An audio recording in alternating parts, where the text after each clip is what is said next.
सोलापूर शहरातील अवैध धंद्याचे वसूलदार यांच्या विरोधामध्ये मी 30 तारखेला अन्नत्याग उपोषणासाठी बसलो होतो। आज त्या उपोषणाची ह्या ठिकाणी सांगता झालेली आहे। महाराष्ट्राचे विधानसभेचे विधिमंडळ नेते सन्माननीय जयंतराव पाटील साहेबांनी माझ्यासारख्या सर्वसामान्य कार्यकर्त्याची दखल त्यांनी विधिमंडळामध्ये त्यांनी मांडली। ते आदरणीय ह्या सोलापूरकरांच्या वतीने जयंत पाटील साहेबांचे मनापासून हात जोडून त्यांचे मी आभार मानतो। तसेच सोलापूर शहरातील अवैध धंद्याचा जो विषय जो आहे तो अत्यंत महत्त्वाचा होता, पोटतिडकीचा होता, जनतेच्या हिताचा होता म्हणून साहेबांनी घेतला। उपोषणच्या बाबतीमध्ये ज्या सगळ्या गोष्टी सविस्तर राज्य पातळीवर झाल्या, जयंत पाटील साहेबांनी सभागृहामध्ये आज या ठिकाणी प्रश्न मांडल्यानंतर त्यांचा मला दुपारी फोन आला की पोलीस प्रशासन तुझ्याकडे येईल, तुझे जे काही मुद्दे आहेत त्यांना लेखी स्वरूपामध्ये दे, ते पूर्ण करण्याची जबाबदारी मी मुंबईमध्ये बसून करून घेतो। त्याच्यानंतर ह्या राज्याच्या उपमुख्यमंत्री सन्माननीय सुनेत्रा वहिनी पवार वहिनींचा देखील मला दुपारी फोन आला।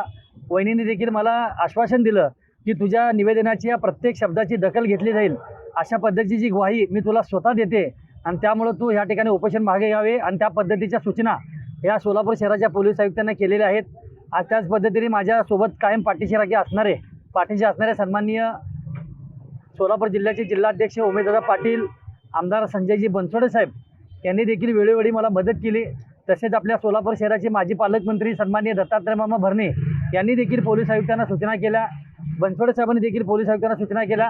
ह्या सगळ्या गोष्टीचा निश्चय काढल्यानंतर पोलीस आयुक्तांनी मला ह्या ठिकाणी सोलापूर शहरामध्ये अवैध धंद्याच्या बाबतीमध्ये कडक भूमिका घेण्यात येईल आणि तसेच ज्या 3 पोलीस अधिकाऱ्यांच्या बाबतीमध्ये मी नावं सांगितलेले आहेत ते पोलीस अवैध धंद्याचे वसूलदार आहेत म्हणून, त्यांच्या बाबतीमध्ये सहाय्यक पोलीस आयुक्तांच्या नियंत्रणाखाली एक चांगली समिती गठीत करण्यात येईल आणि त्यांच्या चौकशा देखील सुरू झालेल्या आहेत। अशा पद्धतीचे देखील ह्या सोलापूर शहराचे पोलीस आयुक्त सन्माननीय एम राजकुमार साहेबांनी मला आश्वासन दिलेलं आहे। सगळ्यात महत्त्वाचा विषय असा आहे की सोलापूर शहराचे कर्तव्यदक्ष पोलीस आयुक्त एम राजकुमार साहेब, पोलीस उपायुक्त सन्माननीय प्रीतम यावलकर साहेब हे एक चांगले कर्तृत्ववान व चांगले अधिकारी आहेत। त्यांच्या वर्दीचा, त्यांच्या पदाचा मला अभिमान वाटतो, मला मान वाटतो। परंतु त्यांच्या खात्यामधील जी काही 3 पोलीस अधिकारी जे आहेत हे भ्रष्ट अधिकारी म्हणून या सोलापूर शहरामध्ये काम करतात। त्यांच्या ह्या तिघांच्या कृत्यामुळे ह्या सोलापूर शहरामध्ये पोलिसांच्या खाकीला कुठेतरी तडा पोचण्याचं काम होते, अशी दखल त्यांनी घेतलेली आहे आणि मला सन्माननीय पोलीस आयुक्त साहेबांनी त्या पद्धतीचं आश्वासन या ठिकाणी देण्यासाठी त्यांचं शिष्टमंडळ या ठिकाणी आलं होतं। सहाय्यक पोलीस आयुक्त सन्माननीय खुर्री मॅडम, क्राईम ब्रांचचे PI सन्माननीय अरविंद माने साहेब, तसेच सदर बाजार पोलीस स्टेशनचे PI लखडे साहेब, ह्या तिघांचं शिष्टमंडळ येऊन या ठिकाणी मला ह्या ठिकाणी आश्वासन दिलेलं आहे। त्यांच्या आश्वासनाच्या बाबतीमध्ये मी ह्या ठिकाणी विश्वास ठेवून आणि माझे वरिष्ठ महाराष्ट्रामधले जे काही नेते आहेत, सन्माननीय 6 वेळा अर्थमंत्री आणि कॅबिनेट मंत्री राहिलेले सन्माननीय जयंत पाटील साहेब असतील, आमचे आदरणीय वहिनी साहेबांनी देखील मला स्वतः वहिनीने सांगितलेलं आहे की तुझ्या निवेदनाच्या प्रत्येक शब्दाची दखल मी स्वतः उपमुख्यमंत्री कार्यालयामध्ये बसून मी बैठक लावते, मी बैठक घेते आणि तुझा विषय मी संपवते, असा देखील मला विश्वास दिलेला आहे।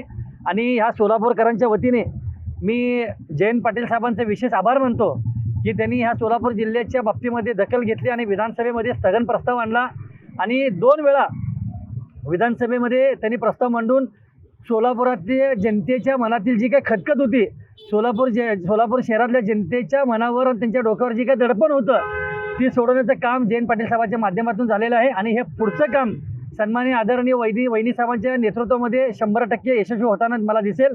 कारण की मला माझ्या ह्या सर्व नेत्यांवर मला विश्वास आहे, म्हणून मी त्यांच्या शब्दाचा मान ठेवून आज त्यांनी मला जी फोन केला, वहिनी साहेबांचा फोन आला, दत्ता मामेंचा मला फोन आला, बनसोडे साहेबांचा मला फोन आला, उमेशदादा पाटलांचा मला फोन आला, आत्ता देखील मला जयंत पाटील साहेबांनी फोन लावला आणि दुसऱ्या फोनवर पोलीस आयुक्त देखील होते आणि ह्या पद्धतीचं बोलणं झाल्यानंतर मी माझ्या उपोषणाची ह्या ठिकाणी सांगता केलेली आहे। लोकशाही मराठी ऐका, पहा, जागरूक रहा।